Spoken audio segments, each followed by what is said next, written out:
Hi అండి, welcome back to my channel. ఈరోజు మన వీడియోలో సింపుల్గా అప్పటికప్పుడు గోధుమ పిండితో చేసుకునే స్నాక్స్ రెసిపీ మీకు చూపించబోతున్నాను. చాలా అంటే చాలా బాగుంటాయండి. సో చాలా సింపుల్గా చేసేసుకోవచ్చు. మరి వీడియోని ఎక్కడ స్కిప్ చేయకుండా ఎండ్ వరకు చూసేయండి.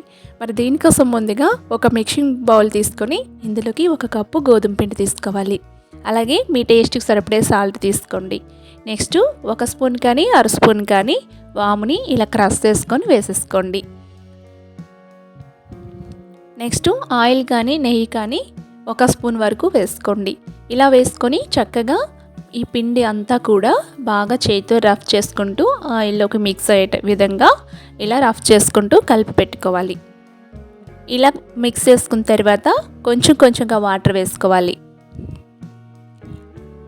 కొంచెంగా వాటర్ వేసుకొని చపాతీ పిండిలాగా దీన్ని కలిపి పెట్టుకోవాలి.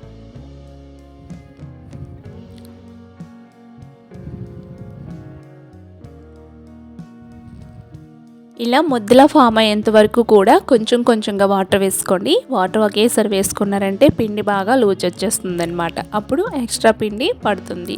సో ఇలా మిక్స్ చేసుకున్న వాటిని 1/2 అవర్ పాటు దీనిపైన మూతను పెట్టేసి పక్కన పెట్టేయండి. ఈలోపు ఇందులోకి ఒక మంచి కర్రీని ప్రిపేర్ చేసుకుందాం. నేనైతే ఒక 2 బంగాళదుంపలు తీసుకొని దీన్ని ముందుగానే ఉడకబెట్టి పెట్టుకున్నాను అనమాట.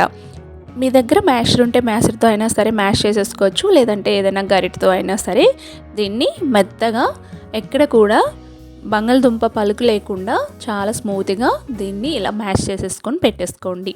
ఇందులోనే ఏ వెజిటేబుల్స్ మీరు వేయాలనుకున్నా సరే వేసుకోవచ్చు. నేనైతే ఇక్కడ క్యారెట్ తురుముని సన్నగా తురుముకొని వేసుకున్నానండి. 1 క్యారెట్ అయితే తీసుకున్నాను. మీరు గ్రీన్ పీసు ఇంకా ఏ వేయాలనుకున్నా సరే వేసుకోవచ్చు. నెక్స్ట్ వచ్చేసి మీ టేస్ట్ సరిపడే సాల్ట్ తీసుకోండి. 1/2 స్పూన్ వరకు కారం, చాట్ మసాలా 1/2 స్పూన్, గరం మసాలా 1/2 స్పూన్ వేసుకోండి. ఇంకా చికెన్ మసాలా అవి యాడ్ చేయాలన్నా సరే మసాలాలన్నీ కూడా వేసుకోవచ్చు, చాలా బాగుంటుంది. అలాగే సన్నగా తరుక్కున్న ఒక మీడియం సైజ్ ఉల్లిపాయ తీసుకొని సన్నగా తరుక్కొని ఉల్లిపాయ తరుగు కూడా వేసుకోండి. సో కర్రీ ఈ విధంగా ప్రిపేర్ చేసేసుకోవాలి. ఇంకా కొత్తిమీర వేయాలనుకుంటే వేసుకోండి. కొత్తిమీర వేసుకోవడం వల్ల కూడా ఫ్లేవర్ చాలా బాగుంటుంది. సో నేనైతే అది స్కిప్ చేసేసాను. మీ దగ్గర ఉంటే వేసేసుకోవచ్చు. ఇలా అన్నీ వేసుకున్న తర్వాత చక్కగా మిక్స్ అయ్యే విధంగా ఈ విధంగా మిక్స్ చేసేసుకోండి.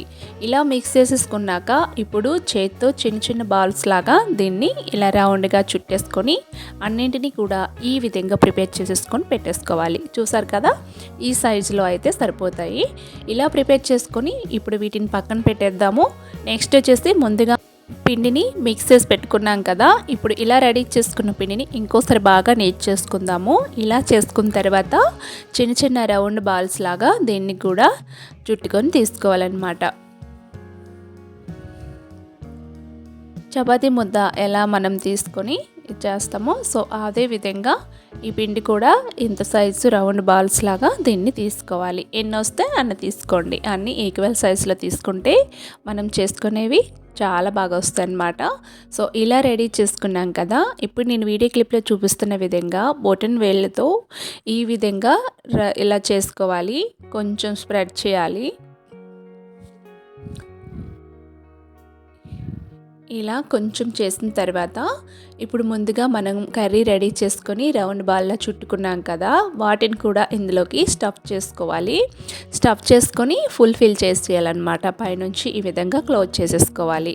ఇలా అన్నింటినీ కూడా ఈ విధంగా రెడీ చేసుకొని తీసుకోండి. నేనైతే అన్నీ కూడా ఇదే విధంగా రెడీ చేసేసుకొని తీసేసుకున్నాను. సో ఇలా రెడీ చేసుకున్న వాటిని ఇప్పుడు పక్కన పెట్టేసి స్టవ్ ఆన్ చేసుకొని స్టవ్ పైన ఆయిల్ పెట్టుకోండి. నేను సాలు ఫ్రై చేసుకోవడానికి ఆయిల్ పెట్టుకున్నాను. దీన్ని రీఫ్రై కూడా చేసేసుకోవచ్చు. సో ఒక్కసారి ఆయిల్ హీట్ అయిన తర్వాత స్టవ్ని లో ఫ్లేమ్లో పెట్టుకోండి. హై ఫ్లేమ్లో పెట్టుకున్నారంటే కలర్ అనేది చాలా తొందరగా వచ్చేస్తుంది అనమాట.